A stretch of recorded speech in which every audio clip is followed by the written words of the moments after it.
Hey guys, this is Carmen from Carmen Eagleman Fitness, and I am jumping on today to talk to you about how I deal with sickness and what my routine is. Yesterday, and as you can tell, I'm still sick. For the past few days, it's come on strong and a bug that's just knocked me on my butt. But yesterday, I talked about, in episode 1, I talked about the oil of oregano and the benefits from that.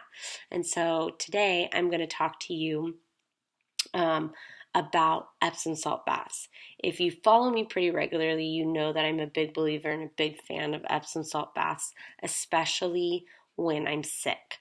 It helps to ease muscle aches and help you get a good night's rest so you can recover faster, which is really good, right? Good news when you're sick. Um, Epsom salt is made up of magnesium and sulfate, and most people are magnesium deficient. Even if you eat an organic, clean, well-rounded diet, most people are still deficient. And here's why. We used to be able to get magnesium through our food and water, but why we can't now is, or why we don't get it as much, is because for food, our soil is just not the same. It's not, it doesn't, our foods just don't have the same nutrients that they did before, right? There's not as much of it in there. And same thing with our water. Our water is so treated now. Our ancestors used to drink from the rivers and streams that were very rich in minerals. And now with our water, because of lead poisoning and all that stuff, it gets treated. Well, because of that, it is minerals such as magnesium are pretty much non-existent. And then when you throw in, purifying it even further, you really just don't get any nutrients from your water. So let's talk about the different benefits that Epsom salt baths have. It eases stress.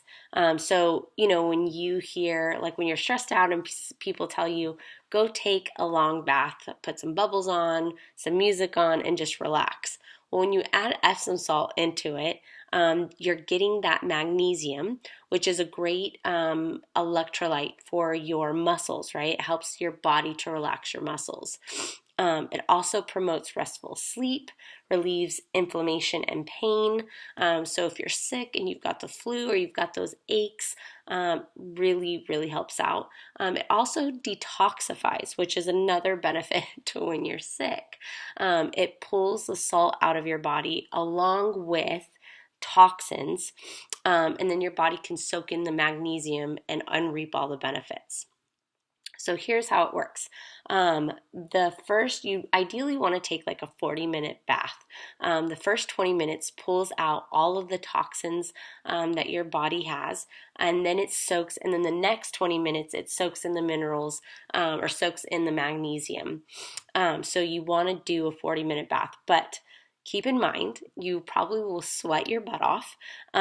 So I typically will also bring like a glass of water or a bottle of water for me to drink so that I can stay hydrated and to help me cool down.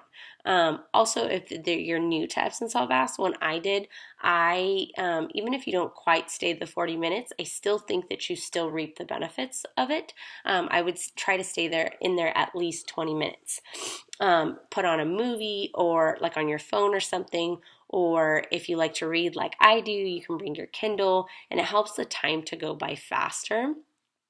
You also want to make sure that you stay hydrated after you take the bath, because excuse me, your body is because it's pulling all of that out. You want to make sure that your body is getting hydrated and it's replacing the electrolytes and stuff into your body. So here's what I put in my bath, how I make it up. In a bowl, I will put 2 cups of Epsom salt, and then I also add a half a cup of baking soda. And yes, this is the baking soda that you keep in your pantry that you bake with. It also helps to detoxify. And then I'll add in my favorite essential oils into it. When I'm sick, I like to add in thieves because it is also known for its antibacterial properties. But I also add in lavender, which is great. for sleep and relaxing you, as well as lemon and peppermint. So I love the way that that combination smells, and just the different benefits from each one of them. You can do whichever you like. Those are just the ones that I like to put in. And I will put that right on top of the, you want oils to bond to something, otherwise they'll sit on top of the water. So I put it right on top of the Epsom salt. And then as my bath is drawing, like as it's getting full, right, I will pour it in there and then kind of just circle it around to help dissolve it, and then it's ready to go. You want to make sure that your bath water is hot. I like really hot water, the kind that almost makes you look like you have a sunburn when you get out of it, right? Or at least for us more pale kind of people. And that's it. I mean, that's how I do my Epsom salt baths. And I literally feel the benefits right after, from doing them. My body feels more relaxed, from sweating all the bad stuff out. And then plus it always gets me ready to take a nap. I would usually do it in the like afternoon, early evening. And it just makes me, and sleep is just good for your body, right? Like in general, it helps you recover. So even better when your body is busy fighting off this sickness, to just have a nice, good quality sleep. So what do you think? I would love to know your thoughts. Would you add Epsom salt baths to your sickness routine? Excuse me. Drop your comments below, and I would love to hear about them. Thanks, guys. This is Carmen from Carmen Eagleman Fitness, and I hope you guys have a great night.